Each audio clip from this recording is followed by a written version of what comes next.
Way, linking New York City with Albany, with Schenectady, and along the canal's route to Utica.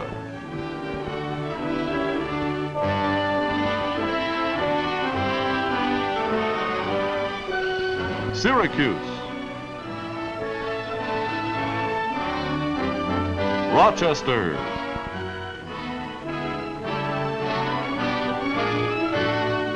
to Buffalo, up to Niagara Falls and down to the Pennsylvania border and all the cities in between.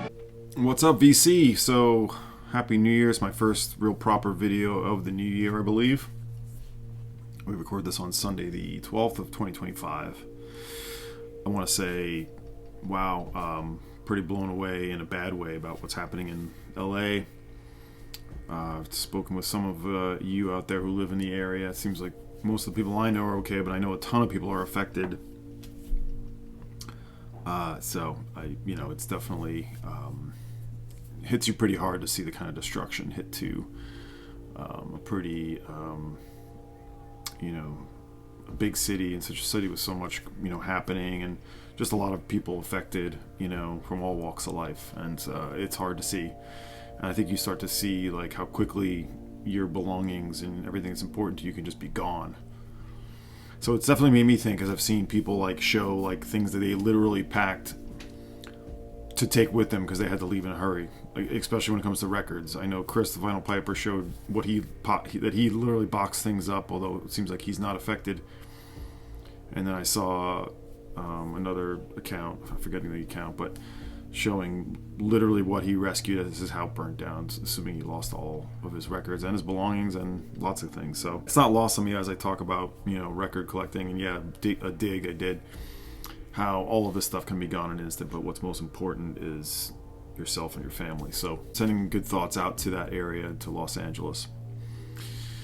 So this goes back to the 3rd, a few days after New Year's. I took a couple days off work, the Thursday and Friday, and I decided, I've been meaning to do this for a while, and I've done this typically in early January, is take a drive to one of the nearby bigger cities that has more record stores than the one we have, and spend a good bunch of time going through all the stores.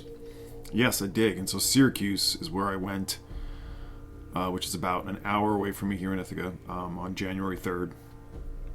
And there's like 3 to 4 stores of varying degrees in Syracuse.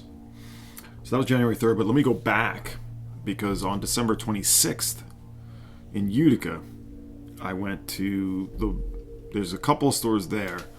There's actually now just 2 main ones. One closed down, which wasn't very good, and the other one I always go to and look through everything, and I usually find things.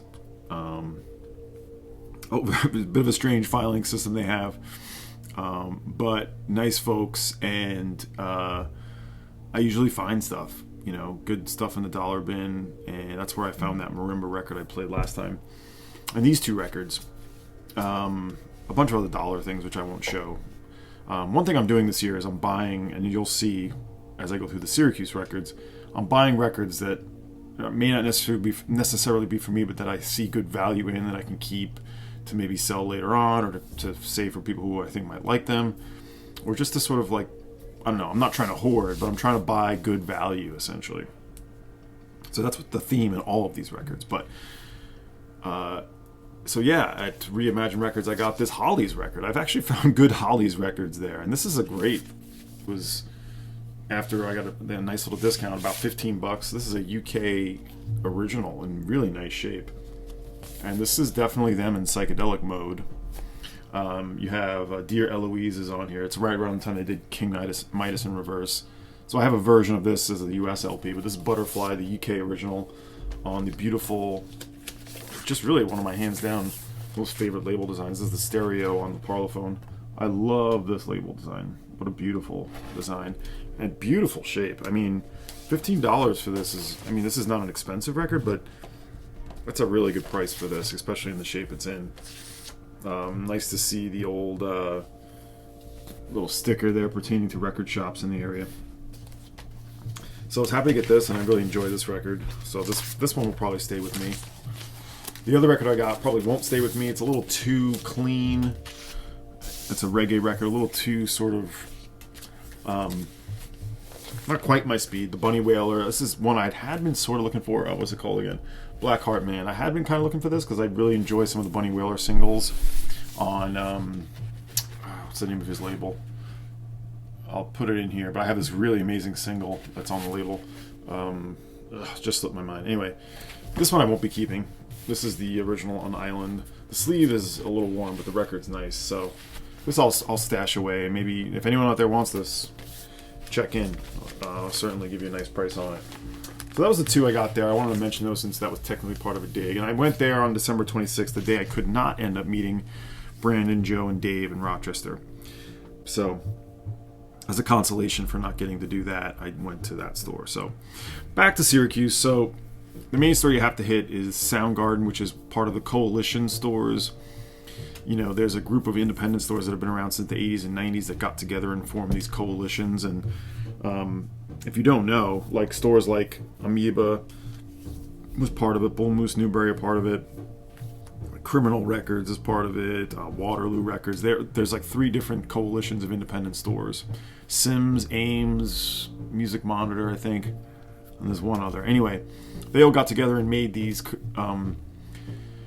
little networks of stores that they could get together and sort of use their collective bargaining to get good prices and good deals and benefits out of the major labels and independent labels. Basically, it's not one store going up against or asking for favors for one location. It's a whole group of stores working together to get better pricing, marketing, that kind of thing. I used to work with these coalitions of stores, so I'm pretty well aware of it. And one of the ones is Soundgarden in Syracuse, New York, and Baltimore. It's the same ownership. I don't know why Syracuse and Baltimore, but I guess the Baltimore store is a little bigger. But the Syracuse store I've been going to since I was in college, because I went to college in that area. And so I always go there. And the benefit of Soundgarden is they see a lot of collections. They see a lot of records. It's mainly one of these stores that stocks a ton of new stuff.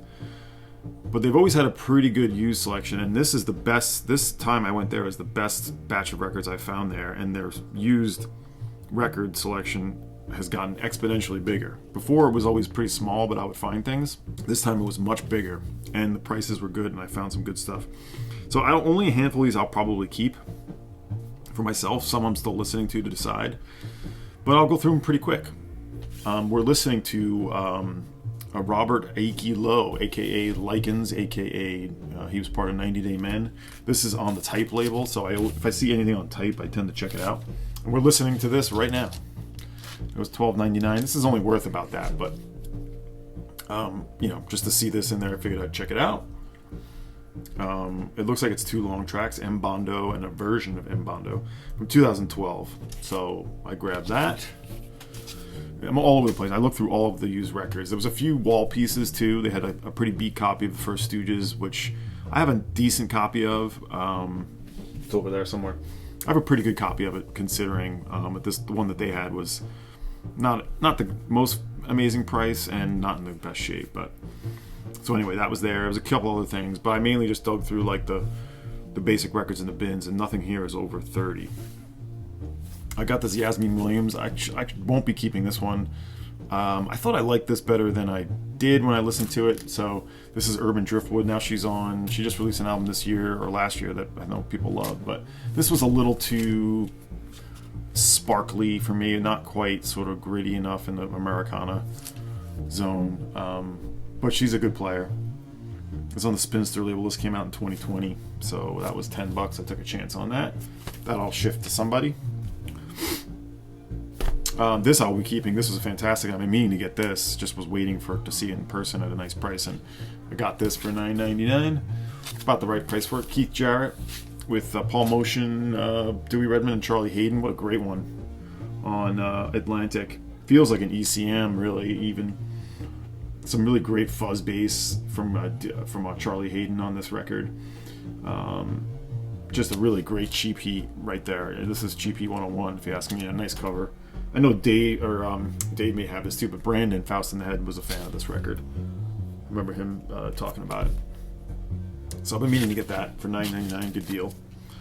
This is one I probably won't keep, although I do like this. Maybe keep. I have her other record that I do like, Carla Del Forno. It's an Australian sort of new wave synth pop on Calista. Look up sharp. I may keep this. I don't know. I may have the other one. I think I like a little better. It might be enough for me. Again, cheap, $9.99. This one I was looking for. Now this is a compilation, but her records are really hard to find, the originals. But I've been meaning to get this comp because it's a bunch of different things together, and it's out of print and going for much more than this. And this is on the Revenge International label. This is Paula Anna Strom from the year, it's Revenge International. I think this, it says it on the front, 2017. This was $30. This is the most I paid for anything. But it's out of print and going for more than this outside of the U.S. And like I said, this includes music from all of our different private press records, which are pretty rare. So I had this in my want list, so I decided to get that, pay a little up for it. So there's that. Now I did upgrade. I did buy records that I did have that I want to keep, that I bought better copies of. So I'm going to include the old copy on the things that I pulled out my old copy to show with the new copy. So Colin Blunstone. You can see why I don't like this copy. This I got for like $1.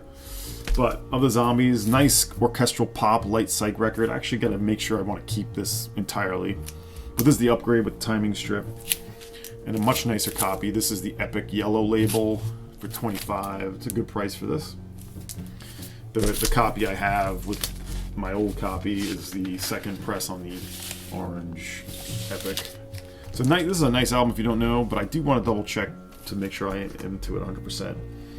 1971, as they put, see they have the grading on the outside of all the records that are like above $20. They put the grading on it, which I check them anyway. But their grading ended up being pretty close to what I would assume, or what I would call what they put.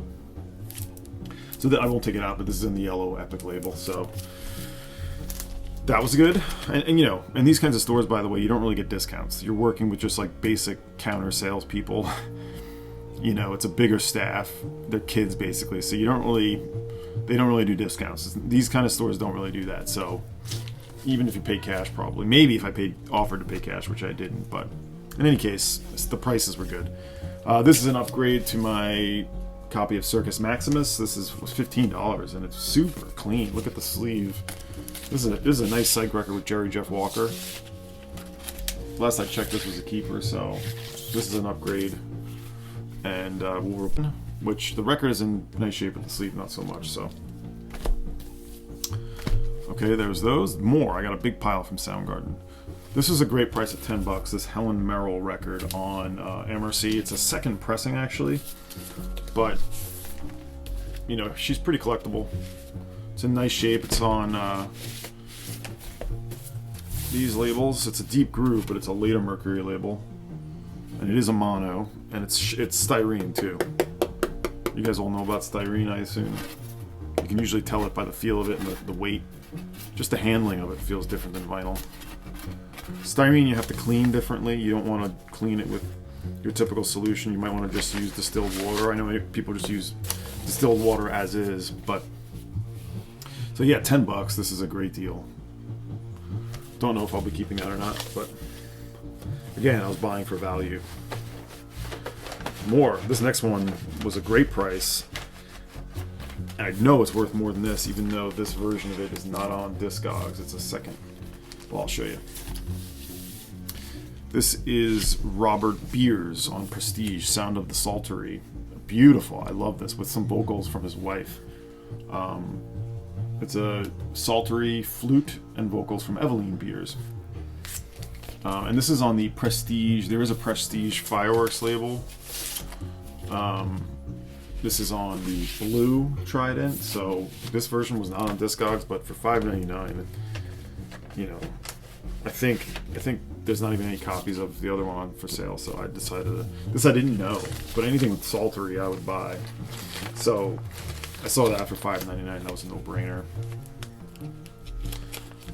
I've already listened to this, and this one will stay home here with me. I'll probably enter that on Discogs. Bentham Brew. on Limelight, $7.99. Don't know. I know this composer.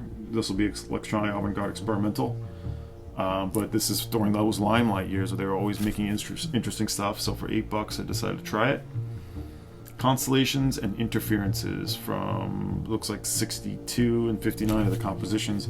Probably came out 66, 67 though, so took a chance on that for $7.99. Here's another one I took a chance on. This looked like a good price. $9.99 for this. This looks like a private ambient Michael Garrison in the regions of Sun Return. I looked this up. It's definitely not like worth a shitload of money or anything, but it's, I think $9.99 is a great price for this. I wonder if Chris knows this one. It's on Windspell from 1979. I don't know if this is going to be any good. For the price, we'll take a chance. We'll try it. This, let's see. Yeah, we're coming towards... Yeah, this one I went through like all... They have like a discounted new and discounted RSD and leftover RSD, but they had a bunch of new stuff discounted. And this was $8 sealed. Roy Montgomery with Emma Johnston, who I don't know, but... It's on the Aguirre label. It's kind of an EP, but this is from the same time as he made that album. Forgetting the name, with Liz Harris on it. Anyway, it's from the same time. It's around 2019, I think. So I decided to get that for $8, discounted. This I pulled out of the $1 to $3 bin, a very clean copy of Inagata-Vita. I just decided for $3. I could use that. This was $9.99. Eyeless in Gaza. Don't know. I don't know if this is.